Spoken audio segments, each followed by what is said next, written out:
Perempuan sufi dan sufi perempuan. Setelah kita memahami seperti apa makom perempuan dalam Al-Quran, kita akan dapat memahami bagaimana posisi perempuan di dalam makom ruhaniyah. Apa yang diraih Sayyidah Maryam dan istri Fir'aun dapat juga diraih oleh perempuan-perempuan selanjutnya. Pada pembahasan sebelumnya telah dijelaskan 4 perjalanan rohaniyah. Ketika seorang berjalan menuju Tuhan, keempat perjalanan tersebut adalah tahapan-tahapan perjalanan yang dimungkinkan untuk ditempuh. Secara garis besar, ada 2 perjalanan yang akan dilalui manusia, yaitu perjalanan inna lillahi wa inna ilaihi raji'un. Kita dari Tuhan merupakan perjalanan dari alam roh, lalu turun ke dunia. Kemudian dari dunia, kembali lagi ke singgasana ilahi. Setiap orang turun dari tempat yang sama, tetapi saat kembali, setiap orang memiliki tempat yang berbeda-beda, sesuai dengan makom yang diraih. Kedua perjalanan tersebut telah terjadi saat ini, di dalam diri manusia, baik disadari atau tidak. Saat ini dan sekarang pun, manusia sudah berjalan menuju Tuhan. Keempat perjalanan rohaniah tersebut tidak hanya dikhususkan kepada laki-laki, perempuan pun bisa meraih perjalanan tersebut. Makom khalifah tidak hanya dikhususkan kepada laki-laki, tapi bisa juga diraih oleh perempuan, seperti Sayyidah Maryam. Namun, khusus untuk urusan tabligh tidak dapat diberikan kepada perempuan. Itu pula sebabnya mengapa semua nabi yang dijelaskan dalam Al-Quran semuanya laki-laki. Peran utama nabi adalah menyampaikan pesan ilahi melalui tabligh atau menyampaikan risalah kepada umat. Perjalanan keempat dari perjalanan rohaniyah disebut perjalanan kenabian. Perjalanan dari makhluk menuju makhluk bersama Tuhan guna menyampaikan risalah kepada umat. Pada perjalanan ketiga, Tuhan memberikan kitab kepadanya. Lalu atas perintah Tuhan, kitab tersebut harus disampaikan kepada umat. Oleh sebab itu, kita dapat memahami bahwa tugas para nabi melaksanakan tabligh, yaitu menyampaikan apa yang diperoleh di perjalanan ketiga kepada umat. Berdasarkan hal tersebut dapat dipahami bahwa kedudukan Sayyidah Maryam yang telah melakukan perjalanan ketiga mengantarkannya memperoleh kitab rahasia ma'rifat, seperti yang disebutkan dalam Quran Surat Maryam ayat 16, dan ingatlah di kitab Maryam. Orang-orang yang telah mendapatkan kitab di perjalanan ketiga adalah orang-orang yang telah menyerap asma ilahi. Sebenarnya, nama-nama Tuhan tersebut sudah ada di dalam diri manusia, hanya saja belum mengaktual.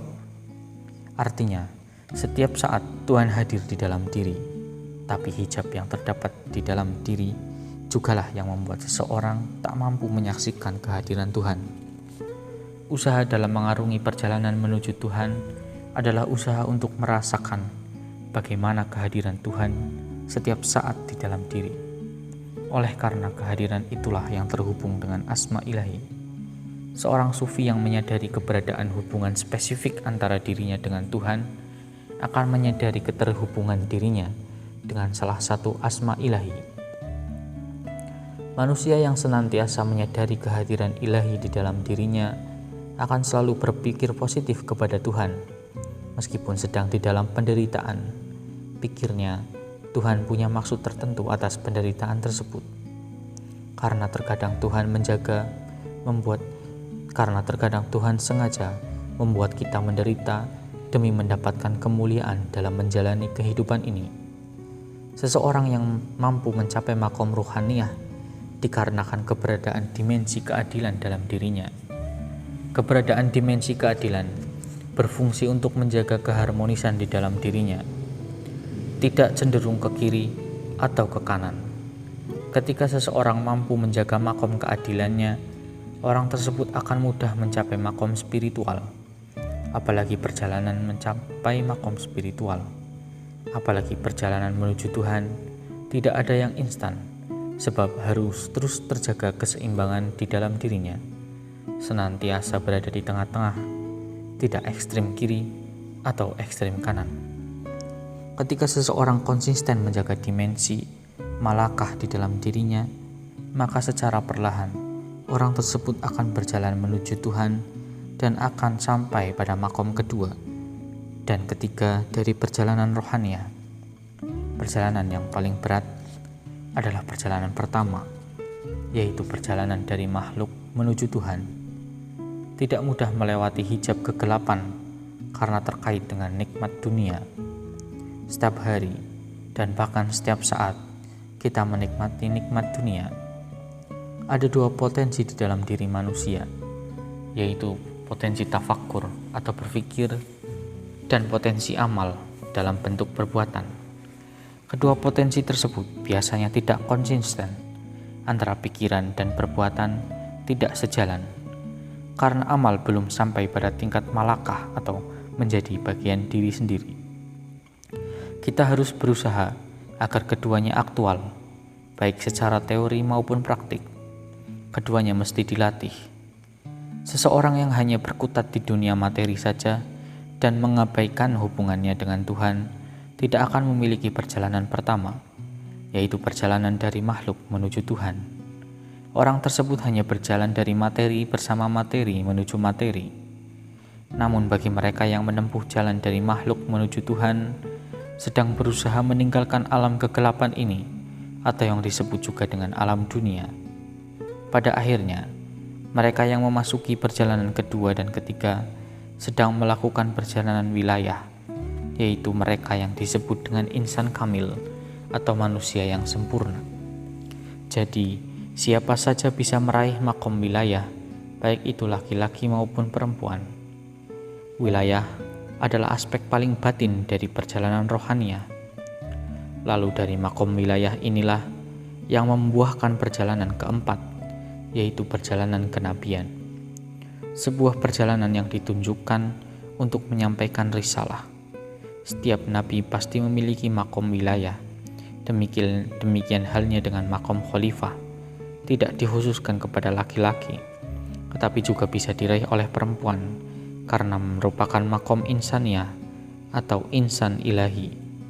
Dalam ranah tasawuf, khalifah tidak bermakna pengganti, karena tidak ada yang menggantikan Tuhan, dan Tuhan tidak pernah gaib sehingga mesti digantikan. Namun, khalifah ada sebab Tuhan tidak hadir di dunia ini dengan kehadiran fisik dalam memberikan hidayah. Oleh sebab itu, Allah Subhanahu wa Ta'ala mengutus seorang nabi dari manusia agar bisa menjadi contoh bagi manusia. Orang-orang yang diberikan amanah memegang kekhalifahan mesti memiliki kualitas-kualitas ilahiyah di dalam dirinya. Kualitas ilahiyah yang dimaksud adalah sifat-sifat ilahi yang telah diaktualkan di dalam diri.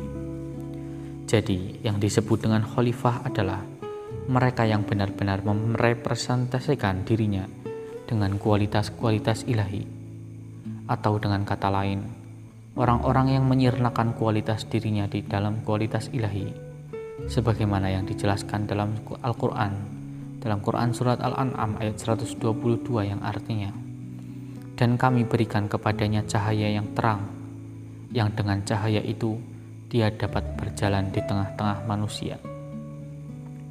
Meskipun dalam meraih makom ilahiyah tidaklah mudah, tetapi bukan berarti hal tersebut mustahil diraih.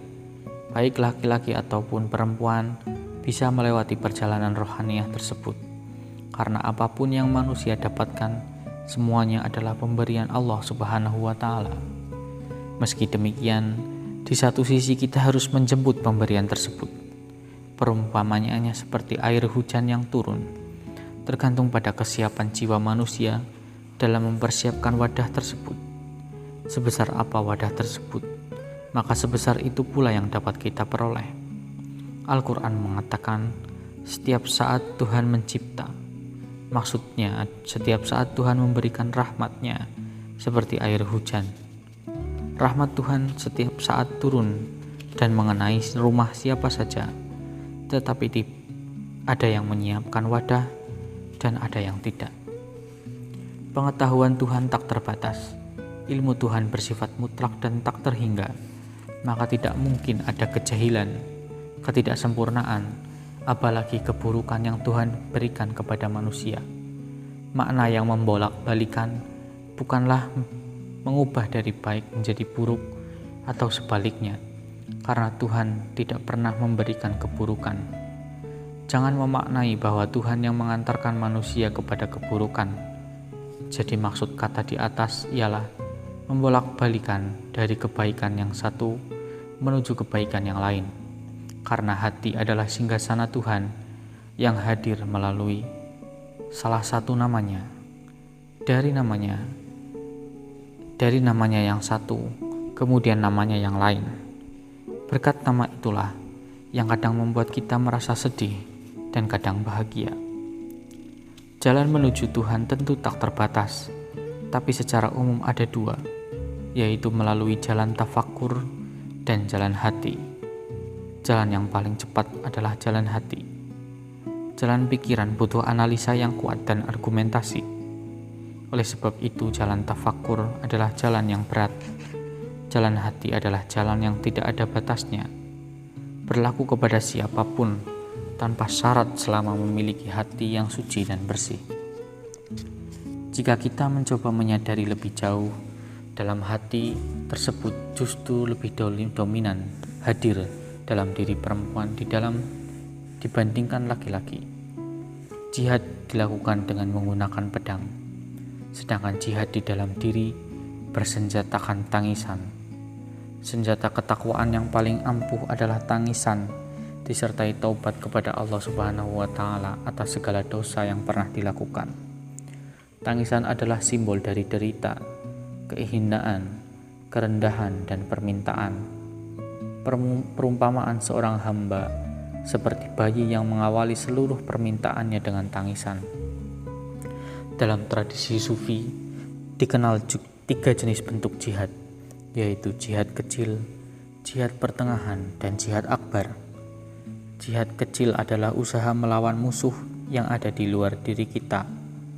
Senjata yang biasa digunakan ialah dengan pedang besi. Adapun jihad kedua atau jihad pertengahan adalah usaha melawan hawa nafsu dengan menggunakan potensi akal.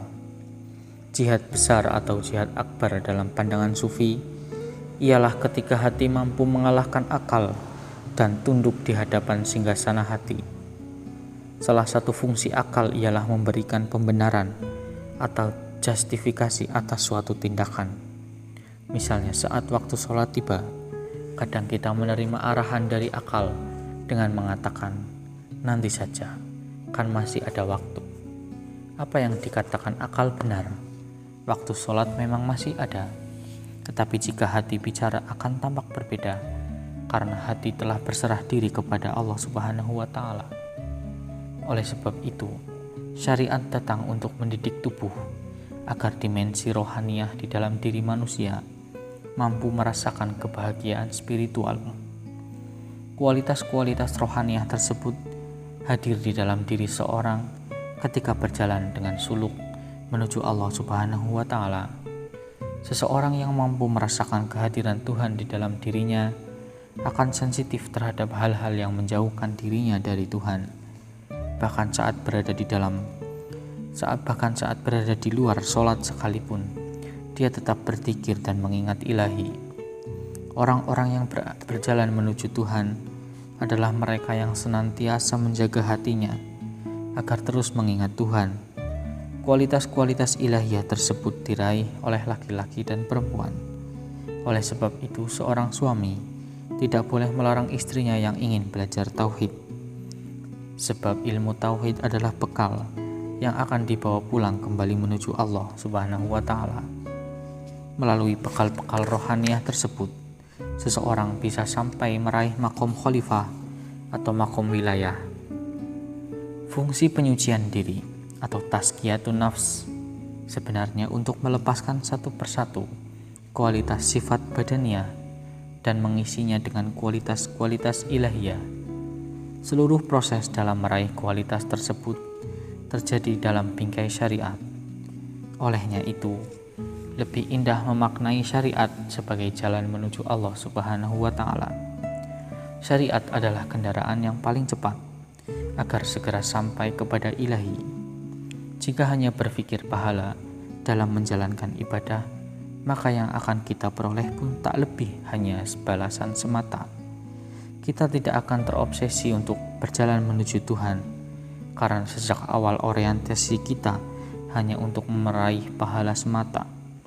Namun jika orientasi kita untuk sampai kepada Allah, diri ini tidak akan terbebani dengan pahala. Justru saat itu manusia berpotensi lebih besar dalam meraih kekhusyuan.